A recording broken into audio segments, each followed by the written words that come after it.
Eh bien, bonjour à tous et bienvenue pour ce nouveau cours complet consacré au langage de programmation JavaScript.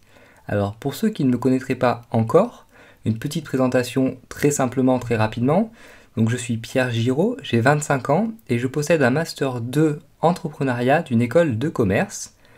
Alors, j'ai découvert les langages de programmation et beaucoup d'autres sujets liés au web seul et je me suis ensuite formé en autodidacte.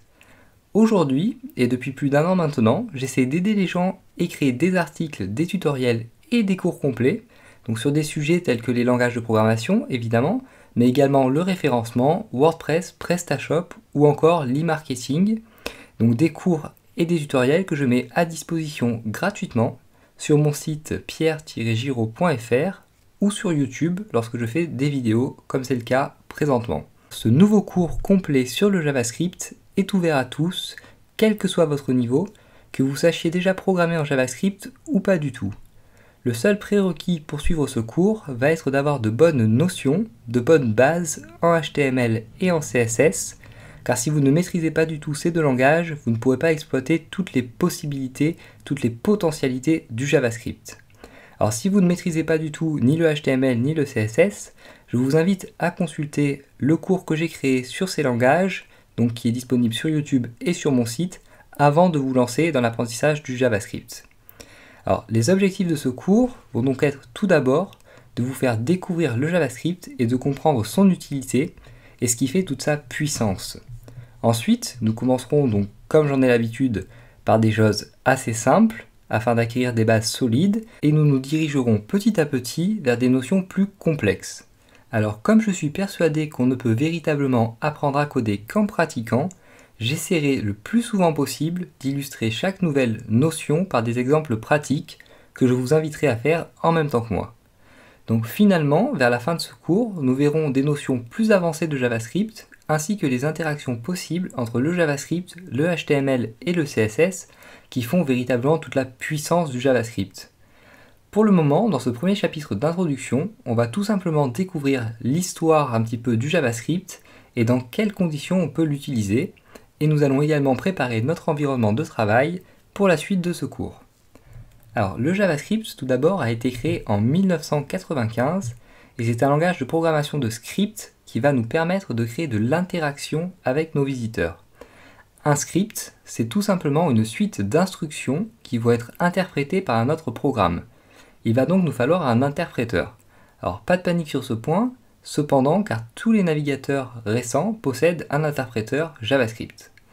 Alors, le JavaScript est également un langage qui est dit client-side, c'est-à-dire qu'il va s'exécuter du côté du client, à l'opposé des langages dits server-side, qui vont s'exécuter côté serveur, comme c'est le cas du PHP par exemple.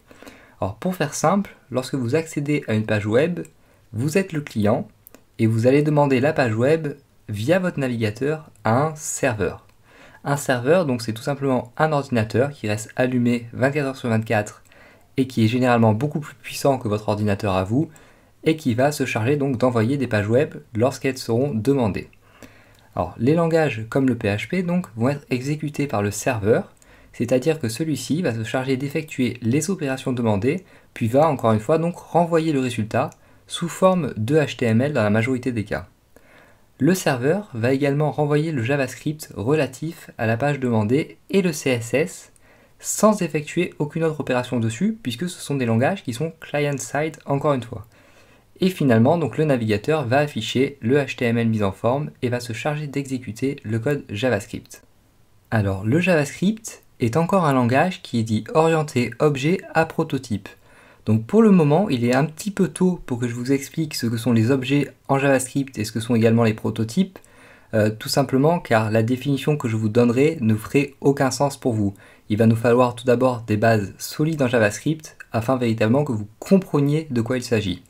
Donc on va tout simplement pour l'instant retenir que le JavaScript va utiliser des objets et qu'un objet correspond à un bout de code qui permet d'effectuer telle ou telle opération, donc très simplement. Alors généralement, on va utiliser le JavaScript pour manipuler le code HTML ou CSS d'une page web, c'est ce qui fait toute sa puissance. Le JavaScript peut notamment être utilisé conjointement avec les formulaires HTML ou pour optimiser l'ergonomie d'un site web par exemple. Attention, à ne surtout pas confondre le JavaScript et le Java. Donc ces deux langages, bien que syntaxiquement assez proches, reposent sur des concepts fondamentaux qui sont totalement différents et sont utilisés pour faire des choses totalement différentes. Donc ne confondez surtout pas JavaScript et Java. Et finalement, vous pouvez également retenir par rapport au JavaScript, pour votre propre culture, que l'on peut également utiliser le JavaScript comme langage de programmation sur un serveur, comme on le ferait avec le PHP par exemple. Et d'ailleurs, différents projets indépendants ont vu le jour ces dernières années pour utiliser le JavaScript dans cette optique, comme par exemple le projet CommonJS ou encore le projet Node.js. Donc ça c'est pour votre propre culture, nous n'étudierons pas ça dans ce cours. Et donc on va maintenant parler un petit peu de l'environnement de travail qu'on va devoir mettre en place pour les prochains chapitres et pour toute la suite de ce cours. Alors pour coder en JavaScript, c'est très simple, nous n'allons avoir besoin que d'un éditeur de texte. Donc des éditeurs de texte, il en existe des milliers et des milliers disponibles sur internet, et la grande majorité d'entre eux sont gratuits. Donc personnellement, j'utilise la version gratuite du logiciel Komodo, c'est-à-dire Komodo Edit, que vous pourrez trouver sur le site komodoide.com. Donc si vous êtes sous Windows par exemple, vous pouvez également utiliser Notepad++, qui est un éditeur qui a fait ses preuves, qui est très très bien. Alors je vous laisse faire votre propre choix pour l'éditeur de texte. Je vous conseille simplement pour le moment d'en prendre un gratuit, car vous n'aurez pas forcément besoin d'un éditeur de texte payant et des fonctionnalités apportées par les éditeurs de texte payants, et car il y a encore une fois beaucoup d'éditeurs de texte gratuits qui font très bien le travail et qui sont largement suffisants pour ce que nous allons faire ensemble. Donc moi, encore une fois, j'utilise Komodo. Vous pouvez utiliser ce logiciel ou un autre, peu m'importe, du moment que vous êtes à l'aise avec votre éditeur de texte. Alors vous pourrez également trouver sur le web de nombreux sites web qui vont vous permettre d'écrire du code en JavaScript et d'avoir immédiatement un aperçu du résultat. Donc parmi les sites web les plus connus, il y a JSFiddle et JSBean entre autres, donc qui permettent encore une fois d'écrire du code, donc du code en HTML, en CSS ou en JavaScript, et de pouvoir l'exécuter immédiatement, c'est-à-dire de pouvoir voir immédiatement comment se comporte donc le navigateur par rapport à ce code. Ces sites web vont être très pratiques si l'on souhaite tester rapidement un bout de code par exemple, ou pour faire des démonstrations de cours, entre autres. Alors rappelez-vous cependant que si un jour vous voulez créer un véritable programme ou un site web avec plusieurs pages, vous serez alors obligé d'utiliser votre éditeur de texte, donc ne serait-ce que pour enregistrer vos différentes pages de code, car il est évident que lorsque vous donc testez un code sur un site tel que JSBean ou JSFiddle, le code ensuite n'est pas enregistré par le site. Si vous quittez la page, il est perdu.